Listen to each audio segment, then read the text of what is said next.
এখন যা ওয়েদারের অবস্থা তাতে কখন যে বৃষ্টি আর কখন যে রোদ তা তো বোঝাই যাচ্ছে না। তবে আজ সকালে যখন জামাকাপড় নাড়তে গেছিলাম তখনই দেখলাম মেঘলা হয়ে আছে। আর ঠিক নেড়ে দেওয়ার 1.5 ঘন্টার মধ্যে এমন বৃষ্টি নামলো যে এই সমস্ত জামাকাপড় আমি গিয়ে দৌড়ে তুলে নিয়ে আসলাম। তো চলো আজ তোমাদের সাথে আমার একটা ছোট্ট ভ্লগ শেয়ার করি।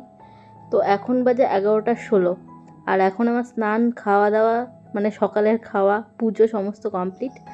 আর দেখেছো বলতে না বলতে বৃষ্টি হচ্ছিল ঝমঝমিয়ে, আবার বৃষ্টি কমেও গেল। তো যাই হোক, বেশ কয়েকদিন ধরে বাড়িতে কিছু কাজ করানো ছিল কারেন্টের লাইনে। তো সেগুলো করানোর জন্যই বাপি এই দাদাটাকে ডেকেছিল। আর বাপি দাঁড়িয়ে সমস্ত কাজগুলো দেখে নিচ্ছিল কোথায় কোথায় কি করাতে হবে। আর আমি এদিকে রান্নাঘরে চলেছিলাম পনির পোস্ত করবো বলে। তো এই পনির পোস্তটা আমার বিয়ের আগে মা করতো, তো তখনই খেতাম। বিয়ের পরে তেমন খাওয়া হয়নি, কারণ আমি পোস্তর কোনো কিছুই সেরকম পারি না। তো আজকে মায়ের কাছে ফোন করে পুরো রেসিপিটা শুনে নিয়ে পনির পোস্তটা করেছিলাম। তেমন কঠিন কিছুই না, সহজই ছিল, তবু আগে কখনো করা হয়নি। আর জানো তো, মামার দোকানের পনিরটা আমি পছন্দ করি বলে কৌশিকী অমাবস্যার দিন যেদিন মা এসেছিল, মানে বাড়িতে পুজো ছিল সেদিন, তো সেদিনই মা বেশ অনেকটা পনির এনেছিল। এর আগের দিন একদিন পিসি রান্না করে দিয়েছিল আলু দিয়ে টমেটো দিয়ে, যেরকম পনিরের ঝোল হয় আর কি। তবে এটুকু পনির আমি রেখে দিয়েছিলাম পনির পোস্ত করব বলে, তো সেটাই আজকে করে নিলাম। আর সাধারণত আমি খুব একটা ঝাল খেতে পছন্দ করি না, মানে আমি ঝাল খেতে পারি না আসলে। তো কিন্তু কিছু কিছু রেসিপিতে না, কিছু কিছু রান্নাতে ঝাল না হলে বেশ ভালো লাগে না, যেমন এই পনির পোস্ত এটাতে তো একটু বেশি ঝাল দিয়েছিলাম। মানে আমি সাধারণত এতটা ঝাল খাই না আর কি।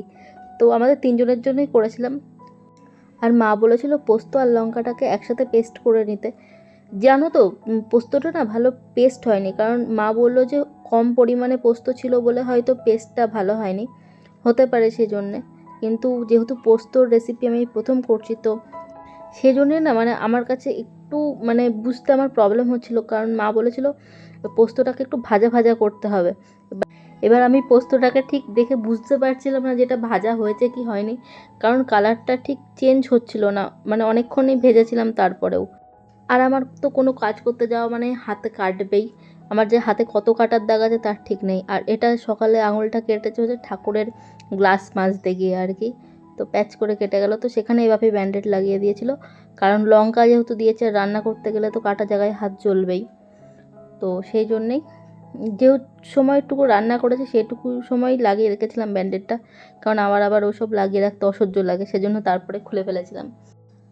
আর তারপরে মা যেভাবে পনিরটাকে ভাজতে বলেছিল সেভাবে ভাজতে বসিয়ে, মানে মা হালকা করে ভাজতে বলেছিল, তো সেইভাবে ভাজতে বসিয়ে আমি বারবার কারেন্টের কাজটা দেখে আসছিলাম যে কত দূর কী হলো।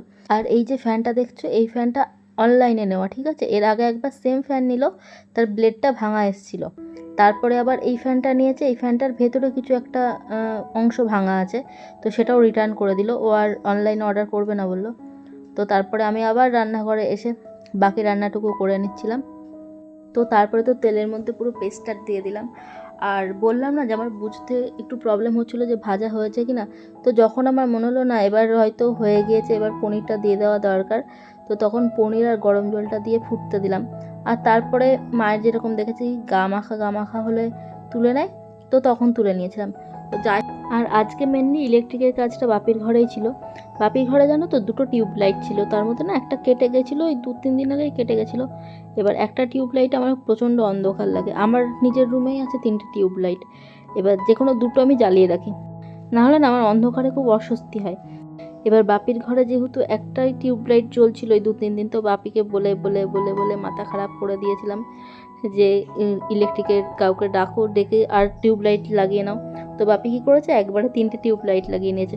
তো ঘরটা একদম পুরো আলো এখন, যদিও বা একটা কি দুটোই টিউবলাইট জ্বালানো হয় বাপির ঘরে, কারণ বাপির ঘরটা তো একটু ছোট আমার ঘরের থেকে। তো যাই হোক, তো তারপরে বাপি ডাব এনে রেখেছিল।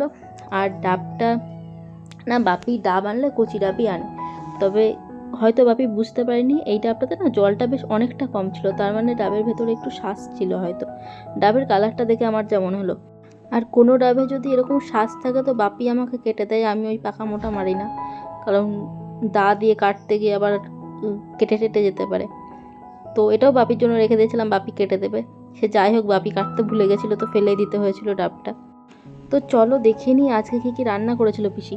তো এখানে ছিল চাল কুমড়ো দিয়ে নারকোল দিয়ে, এখানে ছিল চালতার চাটনি, আর এখানে ভেন্ডি ভাজা ছিল, যেটা আমার জন্যই প্রধানত। আর তারপরে ছিল ডাল। আর এই পটল আলু দিয়ে মাছের ঝোলটা বাপি আর ওর জন্যই ছিল, আমি মাছ ভাজাই খাই। আর এখানে তো পনির পোস্ত যেটা করেছিলাম।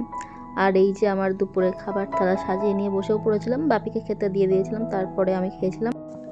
আর তারপরে সন্ধ্যাবেলা খেয়েছিলাম মৌসুমি লেবু, কাজু বাদাম, মাঝে কোনো ক্লিপ নেওয়া হয়নি ভিডিও ক্লিপ। আর তারপর রাতে খেয়েছিলাম গণেশ পুজোর ভোগ, যেটা বাজারে পুজো হয়েছিল, বাপি সেখান থেকে আমাকে এনে দিয়েছিল, যেহেতু আমি এটা খেতে পছন্দ করি, মানে ভোগ খেতে পছন্দ করি।